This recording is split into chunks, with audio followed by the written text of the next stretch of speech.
సామాజిక న్యాయానికి champion Congress party.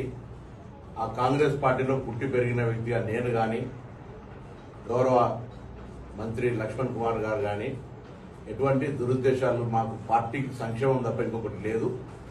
జరిగినటువంటి ఒక అపోహ, వాటన్నిటి పట్ల నేను ఆ మాట అనకపోయినప్పటికీ దానికి పత్రికలో స్వీకరించినటువంటి ప్రకారంగా కొంత తన బాధపడినటువంటి మాటకు నేను క్షమాపణ కోరుతా ఉన్నా.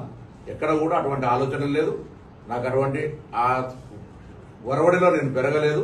కాంగ్రెస్ పార్టీ నాకు ఆ సంస్కృతిలో నేర్పలేదు. కాబట్టి నేను తప్పకుండా ఈరోజు తెలంగాణలో కానీ దేశంలో రాహుల్ గాంధీ గారు సామాజిక న్యాయం కోసం పోరాడే సందర్భంలో వ్యక్తిగతమైన అంశాలన్నీ పక్కన ఉంచి కాంగ్రెస్ పార్టీ సామాజిక న్యాయానికి జరిగే దాని లోపల ఒక బలహీన వర్గాల బిడ్డగా ఈ రోజు తెలంగాణ రేవంత్ రెడ్డి గారి నాయకత్వంలో, పిసిసి అధ్యక్షుడు మహేష్ కుమార్ గౌడ్ గారి నాయకత్వంలో, రాహుల్ గాంధీ గారి సూచన మేరకు ఏదైతే 42% రిజర్వేషన్ పోరాటం జరుగుతుందో సామాజిక న్యాయం, నిన్న ఉదాహరణకు బీజేపీ అధ్యక్షుడు కూడా మాట్లాడే సందర్భం లోపల 84% వర్గానికి వ్యతిరేకంగా మాట్లాడద్దనే మాట చెప్తున్నాం తప్ప మేమంతా ఐక్యంగా కాంగ్రెస్ పార్టీ రేపు భవిష్యత్తులో రాహుల్ గాంధీ గారి నాయకత్వంలో పనిచేసే వాళ్ళని తప్ప ఇంకోటి కాదు.